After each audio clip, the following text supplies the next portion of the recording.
పెడుతూ పూర్తి చేశాం. అలాంటి సున్నితమైన డయాఫామ్ వాల్ ఇది. ఇంకొక పక్కన 20 మీటర్ల ఎత్తు 16 మీటర్ల వెడల్పు ఉన్న అతి భారీ గేట్లు, బిగ్గెస్ట్ గేట్స్. ఇంకొక పక్క 390 కిలోమీటర్ పొడవున్న కుడి ఎడమ కాలువలు, అటు ఉత్తరాంధ్ర ఇటు వచ్చే కొందికి రైట్ మెయిన్ కెనాల్ రెండు కూడా 390 కిలోమీటర్స్ ఉన్నాయి. ఇంకొక పక్క ఇప్పుడు జరిగే పెద్ద ప్రాజెక్టులో ఒకటి, భవిష్యత్తులో కూడా ఇంత పెద్ద ప్రాజెక్టు మనం నిర్మాణం చేయబోం. ఇదే లాస్ట్. ఇండియాలో గాని ప్రపంచంలో గాని ఒకసారి చూసి అనలైజ్ చేస్తే ఇంత పెద్ద ప్రాజెక్టు మళ్ళా వస్తుందనే ఇది కూడా లేదు. అదే మరి ఇంకొక పక్కన 24 గంటల్లో 32,315 క్యూబిక్ మీటర్ల కాంక్రీట్ పనులు చేసి గిన్నెస్ రికార్డు కూడా సాధించారు ఆ రోజు. ఈ రోజు చూస్తే ఏ ప్రాజెక్టులో నిర్వహించిన కాంక్రీట్ పనులు పోలవరంలో చేయడం జరిగింది. ఇవన్నీ కూడా సైలెంట్ ఫ్యూచర్స్ కొన్ని మాత్రం. నెక్స్ట్, ఈ రోజు మీరు చూస్తే ఓసారి ప్రాజెక్ట్ యొక్క ప్రొఫైల్. ఈ ప్రాజెక్ట్ ని ఆ రోజు బైఫర్కేషన్ యాక్ట్ లో పెట్టారు. కానీ ముంపుకు గురయ్యే 7 మండలాలు తెలంగాణలో పెట్టారు. నేను ముఖ్యమంత్రిగా ఎన్నికయ్యాను, ఢిల్లీకి వెళ్లాను. ఆ రోజు కూడా ఎన్డీఏతో పొత్తుంది. ఢిల్లీకి వెళ్తానే నేను ఒకసారి నా అనుభవంతో, ఎందుకంటే అపోజిషన్ గా నేను ఫైట్ చేశాను, అనుభవం ఉంది ఇరిగేషన్లో. ఎప్పుడు నేను ముఖ్యమంత్రిగా, అప్పటికే 9 ఏళ్లు నేను ముఖ్యమంత్రిగా ఉన్నాను, నాకు ఒక ఐడియా ఉంది. మొత్తం స్టడీ చేశాను. స్టడీ చేస్తే ఆ 7 మండలాలు గాని ముంపుకు గురయ్యే మండలాలు ఇక్కడ ఇవ్వకపోతే, వాళ్ళు అడ్డం పెడితే ఇంకా చరిత్ర ప్రాజెక్ట్ అంతా ఎప్పటికీ పూర్తి కాదు. ఆ రోజు నేను ఇవన్నీ ఆలోచించి ఎట్టి పరిస్థితిలో ఒకటే కోరాను. ఆ రోజు ఎన్డీఏ ప్రభుత్వం నరేంద్ర మోడీ గారు లీడర్ ఆఫ్ ది హౌస్ అయ్యారు. కానీ ప్రమాణ స్వీకారం చేయక మునుపు మీరు గాని ఈ 7 మండలాలు మాకు ఇవ్వకపోతే నేను ప్రమాణ స్వీకారం చేసినప్పుడు వేస్ట్ అవుతుంది. అవసరమైతే సాధించే వరకు నేను ప్రమాణ స్వీకారం చేయను.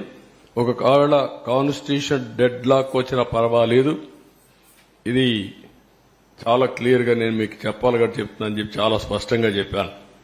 అప్పుడు వెంకయ్య నాయుడు, రాజ్నాథ్ సింగ్, ప్రధానమంత్రి మోడీ గారితో మాట్లాడి ఫస్ట్ టైం ఆర్డినెన్స్ ఇష్యూ చేసి ప్రెసిడెంట్ ఆఫ్ ఇండియాను మెప్పించారు ప్రణబ్ ముఖర్జీని. ఎందుకంటే ముందు మీరు పార్లమెంట్ మెంబర్స్ సమావేశం పెట్టారు, ఫస్ట్ పార్లమెంట్ మెంబర్స్ అంతా ప్రమాణ స్వీకారం చేయాలి, తర్వాత బిజినెస్ ఇది ఎట్లా పెడతారంటారని ఆయనకి చెప్పి మెప్పించి ఆయన ఒప్పుకున్న తర్వాత ఆర్డినెన్స్ పాస్ చేసి క్లియరెన్స్ చేసిన తర్వాత పార్లమెంట్ సమావేశాలు పెట్టి మెంబర్స్ అంతా కూడా ప్రమాణ స్వీకారం చేసే పరిస్థితికి వచ్చారు. ఇంకొక పక్కన డిజైన్లు అన్నిటి క్లియరెన్స్ వచ్చాయి. 5 ఏళ్లలో 72% పనులు పూర్తి చేశాం. 11,762 కోట్ల రూపాయలు ఖర్చు పెట్టాం. డిపిఆర్ 2 55,545 కోట్లకు సాంకేతిక కమిటీ ఆమోదం తెప్పించాం. 31 సార్లు క్షేత్రస్థాయి పర్యటన చేశాను ప్రాజెక్టుకి. 104 సార్లు వర్చువల్ రివ్యూలు చేశాను. ఎందుకు అంత శ్రద్ధ పెట్టామంటే ఈ ప్రాజెక్టు పూర్తి చేసుకుంటే రాష్ట్రంలో వ్యవసాయ రంగానికి పెద్ద ఊత వస్తుంది, చాలా ఉపయోగపడుతున్న ఉద్దేశంతో మొత్తం చేశాం. ఇంకొక పక్కన అప్పటి వరకు ఉన్నటువంటి అన్ని పెండింగ్ అంతా కూడా క్లియర్ చేశాం. రైట్ మెయిన్ కెనాల్, కొంతమంది రైతులు కోర్టుకు వెళ్లి అడ్డం పెట్టి కూర్చున్నారు. వాళ్ళు ఒకటే అనుకున్నారు, ఇంక ఎప్పుడైనా పర్వాలేదు, మేము మాత్రం ఇవ్వని మొండిగేసే పరిస్థితికి వచ్చారు. ప్రాజెక్టులో ఏదైతే మెయిన్ డ్యామ్ వస్తుందో ఆ ప్రాంతంలో కోర్టుకు వెళ్లి వాళ్ళు కూడా మేము వెకేట్ చేయమన్నారు.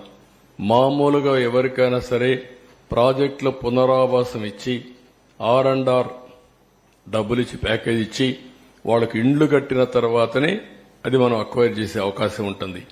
అవన్నీ వార్ ఫుటింగ్లు చేసి వాళ్ళని కన్విన్స్ చేసి మొత్తం క్లియర్ చేసి ప్రాజెక్ట్ ని 5 ఏళ్లలో 72% పూర్తి చేశాం.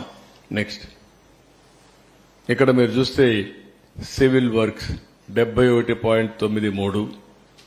వీళ్ళు వచ్చిన తర్వాత వీళ్ళు చేసింది less than 4%, 3.8 or 7, 75.77. PIP head works 65.6 అయితే 72.6.